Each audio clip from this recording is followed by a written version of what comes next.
Hey, so my apologies there. I have never had that happen before. I'm not sure what took place, but for some reason, I was at the end of doing that video, and my phone just turned off, went off on its own little deal there, glitched out or something. I'm not entirely sure what happened there.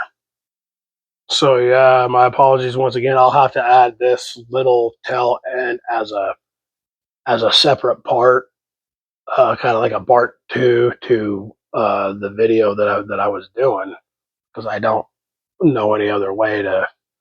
I haven't, I'm not that technological savvy to figure out how to go back to the video that I was recording and splice this onto there. Yeah, I'll give it a shot, but I don't know. We'll have to see. Probably is going to do it in its own individual, like part two or whatever.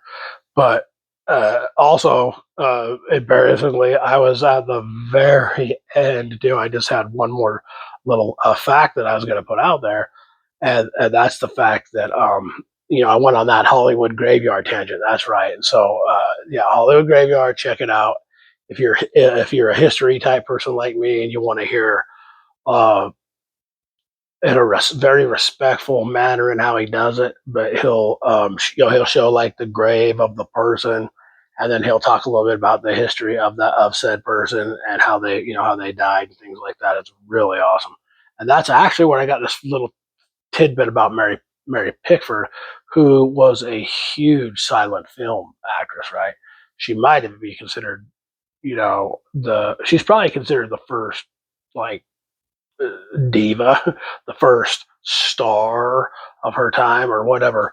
But which is crazy because it was silent films, and she got this popular.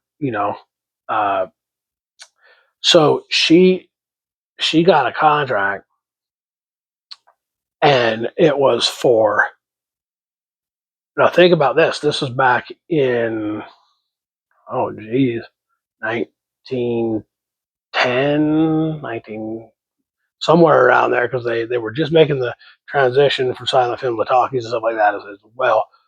But she got a deal where they would pay her $1 million a picture plus 50%, half 50% of the overall gross of the movie. So yeah, of course, she went on to be hugely influential. She was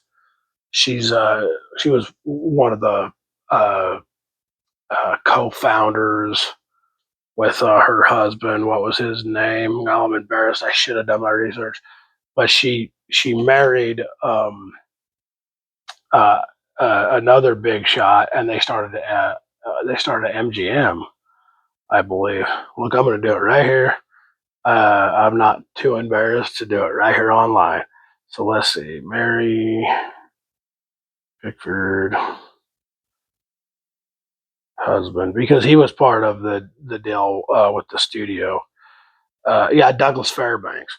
Okay, so Douglas Fairbanks, and then Mary. Okay, so Mary Pickford. If we look at the MG, I think it was MGM, if I remember right. And here's another um, fun fact: she was Canadian American. So hey, for you Canadians out there, that's pretty cool representation. And yeah, it's crazy. She was born in 1892, and she died in 1979. She lived to be 87 years old, so that was pretty cool there. But yeah, I was seeing which with her and Douglas Fairbanks personal life. Yeah, I know she married three times, but she married Fairbanks, and oh yeah, she was in the Mark of Zorro and all that. Um, so we'll just make it easy, and I'll just put we'll go with Mary Pickford, uh, MGM. I believe it might have been MGM. Sorry, sorry. Mary Pickford co-founded United Artists. That's what it was. It was and it was later acquired by MGM. That's where I got that there. But yeah, and then if I remember right, I think when she died, Mary Pickford net worth at death. Wow, she was still worth $50 million in 1979. That is insane. But yeah, so there's some fun facts for you, and look into that Hollywood Graveyard. If you enjoyed the content here, please give me a like, subscribe would be even better. And please give me some comments, man. Who are some of your favorite actors? Who would you put on your Mount Rushmore? And if it turns out that people like this kind of content, with the Mount Rushmores, it would be nice to know, because then I can go forward. I want to do more. I want to do some, like, of course, actresses. That'll probably be next. And I want to do movies. I want to get into singers. I want to get into things like that. So yeah. Everybody out there, have a good day. This is Brandon for Still Standing Somehow. Peace out. See you on the flip side.